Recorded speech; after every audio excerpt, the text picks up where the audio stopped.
प्यारे बच्चों, अब हमारा लास्ट टॉपिक क्या है इस चैप्टर का? Metallurgy of copper.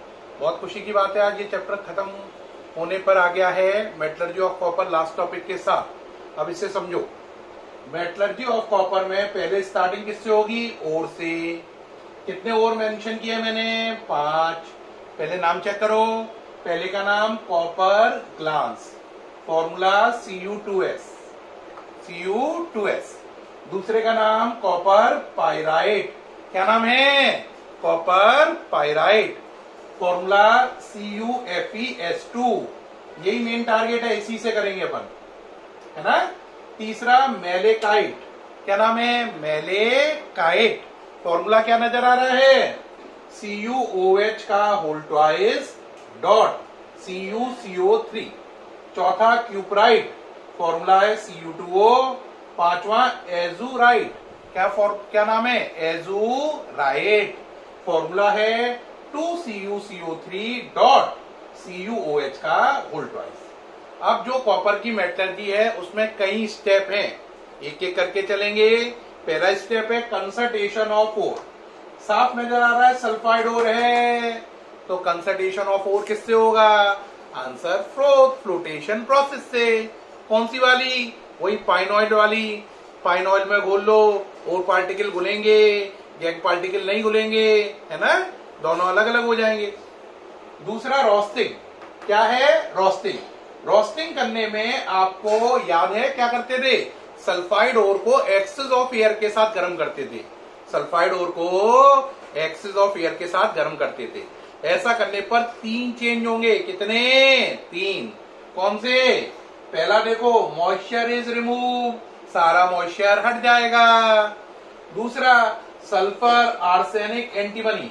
Sulphur arsenic antimony SV, इन तीनों की इंप्योरिटीज ऑक्साइड बनकर हट जाएगी। इन तीनों की इंप्योरिटीज ऑक्साइड बनकर हट जाएगी।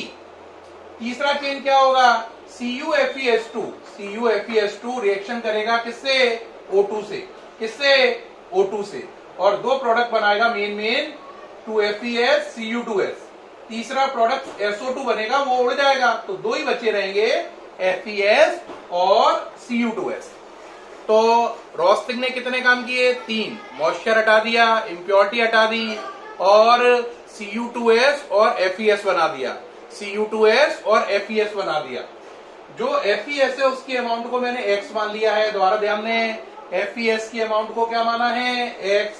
Cu2s की अमाउंट को क्या मान लिया है? Y। क्या मान लिया है? Y ग्राम। ठीक है, ये X है और ये Y है। अब तीसरा स्टेप शुरू होता है स्मेल्टिंग। स्मेल्टिंग का एक ही काम है, ब्लास्ट फर्नेस में होगी। किसमें? ब्लास्ट फर्नेस में। इसमें जो हमारा FeS है, बोलो कितने ग्राम है? X ग्राम। X का 90% यानी 0.9x मान लो। कितना? 0.9x। कितना बोलो? 0.9x। FeS पहले FeO में कन्वर्ट होगा ऑक्सीजन से रिएक्शन करके, फिर FeO SiO2 से रिएक्शन करके स्लैग में कन्वर्ट होगा। तो इसका मतलब है जो आपका FeS था उसका 90% FeS पहले FeO और फिर स्लैग FeSiO3 में बदल गया।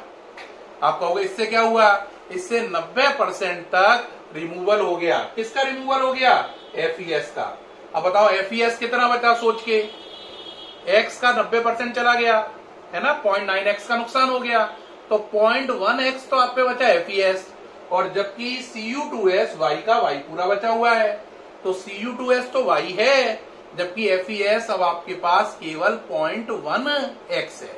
0.9x स्लैग बनकर हट चुका है। तो अगला काम आएगा, अगला स्टेप आएगा चौथा। चौथा क्यों?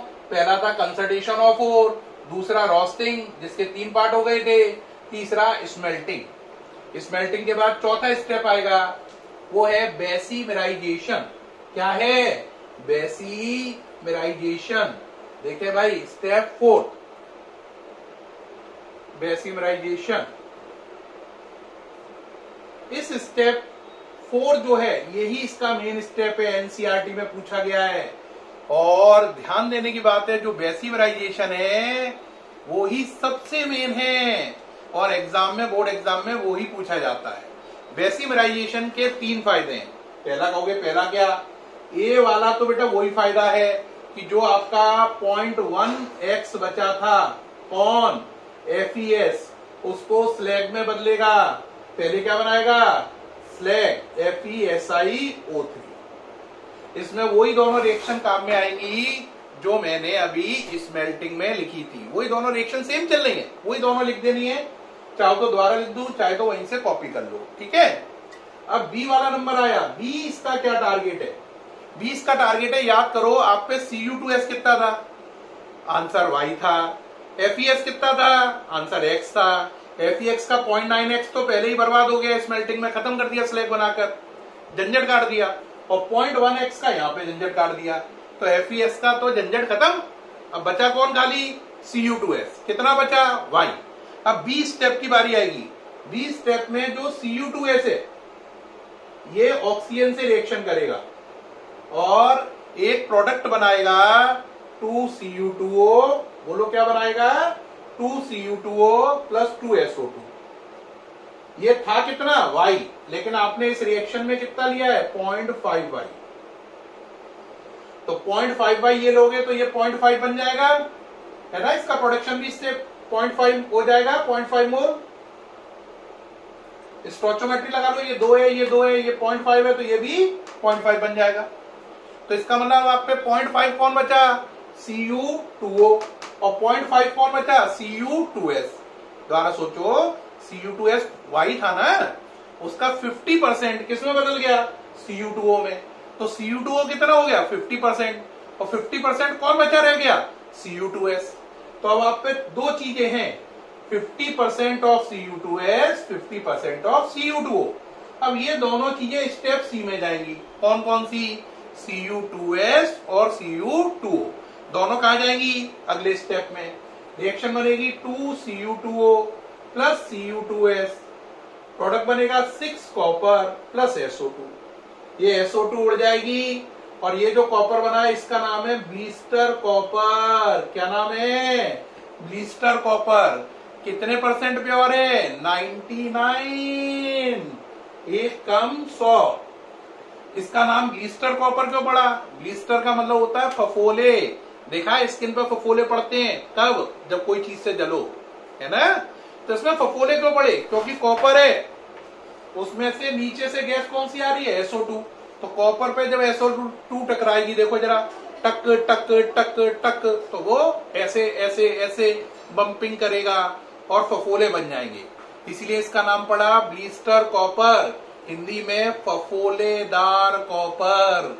99% प्योर है। फफोले क्यों बने? SO2 गैस के गुजरने से। अब ये 99% प्योर कॉपर है, लेकिन आपको कितना चाहिए? बोलो कितना चाहिए? 99 चाहिए? नहीं, कितना चाहिए? 100। अब उसके लिए 5वां स्टेप लाएंगे। 5वें स्टेप में अब आप क्या करेंगे भाई? देखो इसे मिटा लो जिससे जगह बन जाए। अब 5वां स्टेप लाएंगे। 5वें स्टेप में हम लोग क्या करेंगे? रिफाइनिंग। क्या करेंगे? रिफाइनिंग। अब रिफाइनिंग करने में फिर 2 पार्ट हो जाएंगे। पहला होगा पोलिंग। क्या होगा? पोलिंग। पोलिंग के लिए हम क्या करते हैं, जो हमारा ब्लिस्टर कॉपर है 99% प्योर, उस पर इम्प्योरिटी जो है उन्हें हटाने के लिए ऑक्सीजन पास करते हैं। ऑक्सीजन पास करने से सारी इम्प्योरिटीज ऑक्साइड बनकर उड़ गई और ये 99 से कितने परसेंट प्योर हो गया? 99.5%। लेकिन इसकी कुछ अमाउंट, इस कॉपर की भी ऑक्सीजन से रिएक्शन कर जाएगी और वो कुछ अमाउंट ट्रेसेस में Cu2O में बदल जाएगी, है ना। Small amount. स्मॉल अमाउंट में क्या बन जाएगा? Cu2O। कॉपर तो बनी गया 99.5, लेकिन थोड़ा सा Cu2O भी बन गया। इम्प्योरिटीज सारी हट गई, है ना। 0.5% इम्प्योरिटीज हट गई। अब मन में क्वेश्चन होगा, सर Cu2O बन गया, आपको कोई दिक्कत है? हाँ है। मैं चाहता हूं ये Cu2O भी कॉपर खराब ना करे, ये भी किसमें बदल जाए? कॉपर में, जिससे हमारा बिल्कुल भी कॉपर खराब ना हो। तो इसके लिए मैं क्या करूंगा? लकड़ी की हरी डंडियां तोड़ दूंगा। किसकी? लकड़ी की। लकड़ी की हरी डंडियों को इंग्लिश में क्या बोलते हैं मालूम है? Green pole of good. उनके अंदर होता क्या है? हाइड्रोकार्बन। लकड़ी की टहनी ले लो, कच्ची कच्ची टहनियां, उन्हें बोलते हैं ग्रीन पोल ऑफ वुड। वो क्या है? हाइड्रोकार्बन। हाइड्रोकार्बन में क्या है? कार्बन और हाइड्रोजन। तो कार्बन इस वाले O को लेकर क्या बनाएगा? CO2। हाइड्रोजन इस वाले O को लेकर क्या बनाएगा? H2O। तो ये वाला O या तो CO2 बनकर या H2O बनकर उड़ जाएगा और ये कॉपर भी किसमें कन्वर्ट हो जाएगा? नॉर्मल कॉपर में।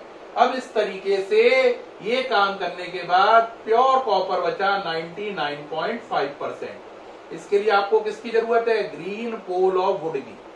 क्योंकि लकड़ी की हरी टहनी का इस्तेमाल किया इसलिए इसका नाम पड़ा पोलिंग। पोलिंग का मतलब refining with the help of green pole of wood. ध्यान दें, पहले कॉपर कितने परसेंट प्योर है? 99। क्या पास करी? ऑक्सीजन। कितने परसेंट प्योर हो गया? 99.5। प्योर तो यहीं पे हो गया। तो फिर पोलिंग क्यों कर रहे हैं? पोलिंग करने की जरूरत इसको प्योर करने के लिए नहीं है। पोलिंग करने की जरूरत है जो कॉपर का Cu2O बन गया उस Cu2O को वापस Cu में बदलने के लिए। पोलिंग का काम 99 को 99.5% में बदलना नहीं है। उसका काम है जो Cu2O बन गया है वो वापस Cu में कन्वर्ट हो जाए। 99 से 99.5% कन्वर्ट करने का काम तो ऑक्सीजन के ऑक्सीडेशन से ही हो जाएगा। पोलिंग का काम Cu2O जो बन गया है उसे वापस कॉपर में कन्वर्ट करना है। ये कॉपर कितने परसेंट प्योर है? 99.5। अब 99.5% वाला कॉपर है। अब 20 स्टेप करो। Electrolytic refining. कौन सा? Electrolytic refining. आप पर जो 99.5% वाली कॉपर की रॉड है उसका क्या बनाओ? एनोड। बैटरी के किससे जोड़ो? आंसर, एनोड बनाकर बैटरी के प्लस से जोड़ो और माइनस से जोड़ो प्योर कॉपर रॉड जो कि 100% कॉपर है। ये एनोड इम्प्योर, याद आ गया होगा, पढ़ाया इलेक्ट्रोलिटिक रिफाइनिंग बहुत डिटेल में। ये प्योर कैथोड। बीच में क्या भर दोगे? CuSO4। फिर याद आ गया होगा सर क्या बताएंगे? ये बताएंगे, याद आ गया कि CuSO4 एक्वस भरने के बाद कि ये रॉड पिघलती जाएगी और पिघलती गई पिघलती गई पिघलती गई और इसका सारा कॉपर कहां जाता जाएगा? इसके ऊपर। ये मोटी होती जाएगी और जितनी भी इसमें मिट्टी है वो एनोड मड बनकर नीचे गिर जाएगी। इस तरीके से 99.5% वाला कॉपर 100% वाले कॉपर में कन्वर्ट हो जाएगा। और कॉपर की मेटलर्जी फिनिश हो गई बच्चों। चैप्टर फिनिश हो गया। आपको हार्दिक बधाई कि ऑनलाइन के दौरान आपका आइसोलेशन चैप्टर आज कंप्लीट हुआ। एनसीईआरटी क्वेश्चन करो, डाउट्स पूछ लो कल। और कल नया चैप्टर शुरू करेंगे, सरफेस केमिस्ट्री। सब बच्चों का बहुत धन्यवाद। बच्चे वीडियो को बहुत लाइक कर रहे हैं और कह रहे हैं सर बहुत अच्छा समझ में आ रहा है, बिल्कुल क्लास वाली फीलिंग आ रही है। इसके लिए मैं आप बच्चों का बहुत धन्यवादी हूँ कि इतने कम एसेट्स में जो हम लोग काम कर रहे हैं उसके बावजूद भी आप लोग उसे बहुत लाइक कर रहे हैं, अप्रिशिएट कर रहे हैं। इसके लिए हमारे सभी बच्चों का बहुत बहुत धन्यवाद। हमारे फाइटर बच्चों का धन्यवाद। थैंक यू वेरी मच बच्चों। Chapter finish. Good luck.